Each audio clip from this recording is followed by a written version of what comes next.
now for something quite totally different. You're probably wondering what at all this paper that references a summer drug holiday has to do with inequality. I promise you by the end of this talk you'll have somewhat of a sense of why these papers fit together. So this is ongoing work with my colleagues Marissa King at Yale SOM and Jason Fletcher, who's now at Wisconsin. Okay, so you've probably seen a lot about this in the news in the last few years. There's a New York Times reporter who's quite hot on this topic, so he's publishing a lot about it. But the most recent data suggests that by 2013, 1 in 10 girls and 1 in 5 boys has been given an ADHD diagnosis by ages 14 to 17. So first off, that's quite high relative to a lot of other countries around the world. And this growth in diagnosis has also been matched by a growth in the use of stimulants over time. So what you can see here on this right-hand plot is the growth of U.S. stimulant medication sales in billions of dollars. So over this 8-year period, we have growth from $2 billion to $10 billion. So if we heed Sandy's advice and become entrepreneurs, this is probably the right place to do it. So the big question for us is what does school have to do with this, if anything, right? So there are a number of changes in schooling that have happened in the last 2 decades, really. So we have an increasing academic focus, especially of the early grades. We have increases in academic subjects that are taught. We have increases in particular in certain subjects like math.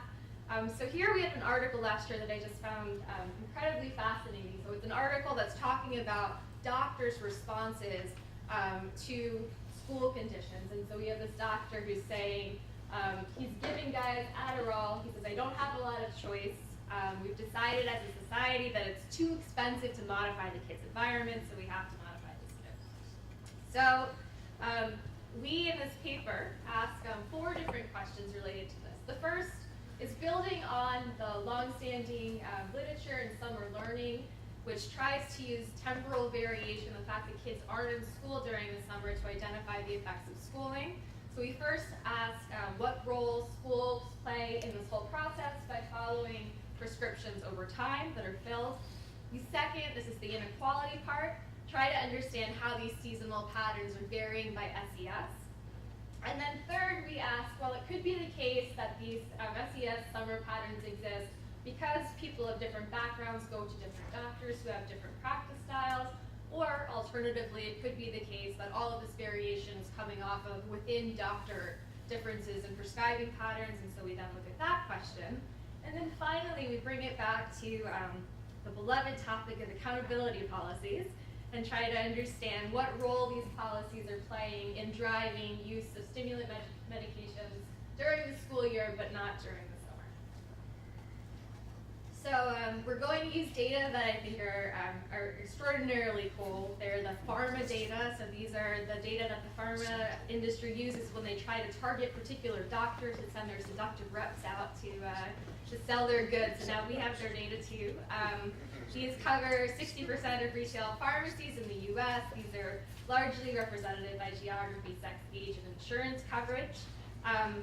The downside of big data, as everyone in this room who's worked with big data knows, is that the set of covariates are relatively limited. So we have not great measures of SES. So we have the insurance status of the person who's filling the prescription, their gender, their age. We have this link to doctors, so we can figure out how within and between doctors these patterns are moving, and we can also find out whether they're generalist or specialist status. So we're going to look at a whole lot of people.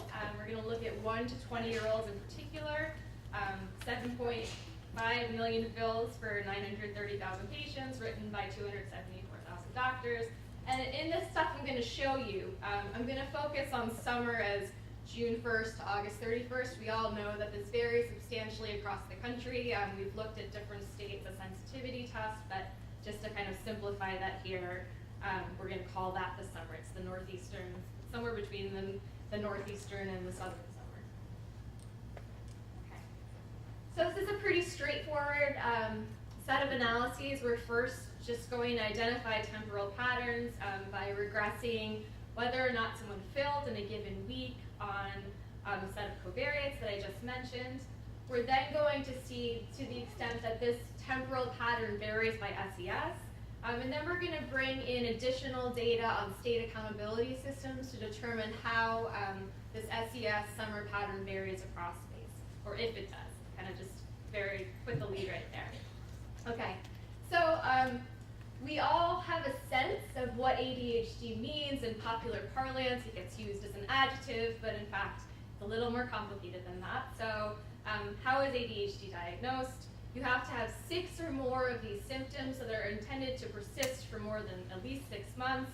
They're maladaptive, and importantly, they're inconsistent with the child's developmental level. So these are relative judgments that are made. I always think if I brought this, any of us, I should say, brought this list to a faculty meeting, how many of our colleagues could we diagnose with these? Just leave that out there. So you can be diagnosed with either the inattentive subtype or the hyperactive subtype. And there are 2 additional critical concepts in ADHD diagnosis I want you to be aware of. The first is that the American Academy of Pediatrics sees this as a chronic condition. And what that means is, if you think about that in contrast to an acute condition, they're intended to be regular meetings where you're monitoring the disease pattern and you're using preventative care as a way of addressing this condition, which is believed to be something that you're going to deal with throughout your life. And second, you have to have impairment in more than one major setting, where the settings are home, school, or community. So it can't simply be the case that you have impairment in school, but rather there has to be something happening in multiple sectors of your life that's impairing your ability to function. Okay, here's the big, what is a summer drug holiday? It's unfortunately not this glass full of delicious pills. I always say to my students, who I teach the pre-meds, and they are all using these drugs, that people used to use drugs for fun, but now you use them to study, but nonetheless. Okay, so it's a planned interruption. It's a planned interruption in taking prescribed medication, and these drug holidays can happen on weekends. Holidays are in summers. We're going to focus here on summers, but we do see some evidence for these other pieces as well. All right, so let's just move on to the big show here. So what I'm showing you here, on the x-axis we start with September 1st, we go through August 31st, and then this is the percent of patients we're filling in any given week, right? So you can't fill all the time, that's why these numbers aren't as high as you would think we would be if we were looking at that. So we see this pattern throughout the school year. We've got Thanksgiving and spring break right here, and then we've got the summer, which is really fascinating. So tremendous dip in the summer, it kind of inches back up as we get closer to the school year. When we use the state-by-state variation and the timing, we see exactly what you would expect to see. We see different timings of this dip in different states. So the next question we were interested in was understanding the age patterns here. So at what point in childhood does this summer school year difference peak? So what you have here on the y-axis is your odds of filling a script in the summer versus the school year. And on the X, you have your age. I have a student who's watching me teach this entire semester, and we've made like a Gawande-style checklist for graphs, so I'm trying to follow it, more or less. She always accuses me of not doing so. So what do we expect here? We expect, first, before there's any formal schooling, not to see much of a difference. We expect that in adolescence, where all kinds of things are going on, that plausibly the school year summer difference is going to be the greatest. And then we expect this to kind of taper back up as kids are moving out of the formal system, though of course it's well known that college students are using these a lot, so not to just go away. So here's what we've got. So we do see this pattern. We see that at the point of greatest effect, that there's a 30% difference in your odds of filling during the summer relative to the school year if you're early adolescence. And then we do see this inch back up over time, and of course, very few under 5s are on these drugs, so that's explaining the larger confidence intervals here. Okay, so here's the inequality piece. We then look to see whether or not kids who have private insurance relative to kids who have Medicaid are more likely to have larger summer school year differences. And what we find is that kids who are privately insured or 23% less likely to fill in the summer, and this is coming off of within doctor differences as opposed to between doctor differences. So when we put doctor fixed effects in here, we don't see any change in the SES effects, which we did not expect to see at all. We found very fascinating. Okay, so we then moved on to trying to understand what role accountability policies play in driving these differences. And I should emphasize this is just descriptive. We don't have data over a period of time that a lot of the studies using these stringency of accountability approaches have used in order to identify the effects of strict accountability policy. But nonetheless, we're going to give it a roll. So we use the Education Week ratings of accountability policies, which bring in a lot of things that we often don't associate only with school accountability. So I want to emphasize that. The extent to which tests are used for retention, the extent to which tests are aligned with the state standards, the extent to which there are rewards and sanctions associated with students' test scores, etc. So it's a big index. It's been used in a lot of the studies on this topic. So first, we'd want to see, is there geographic variation in stimulant use? So if there wasn't, we wouldn't expect to see any effective accountability policies. Like every other map that's gone up over the course of this day, we see the South's a little different than everywhere else. There's something totally different happening up here in the Northwest. And so there is some kind of distinctive geographic pattern, and Marissa King has written a whole paper about this, which is terrific. Okay, so we do end up seeing that the summer school year differences are largest in the states that have the most academic pressure. We see differences both when you compare within kids who don't have Medicaid, privately insured, and those who do. The point estimates are a little bit bigger over there, but we can't say that they're different. So we do a lot of different sensitivity tests. As you might imagine, there are a number of competing explanations for these findings. So for example, you might say, well, everybody's on vacation. They're at the beach. They can't fill their scripts.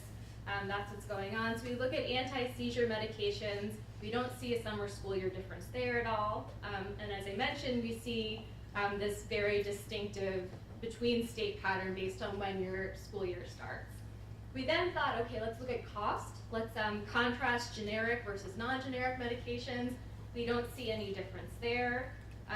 We then looked at lower versus higher dosage patients, and these results are actually quite fascinating. So we would expect that those who are on lower doses are most likely to go on or off. We didn't really expect that those on the highest available doses would also be going off, but in fact they are.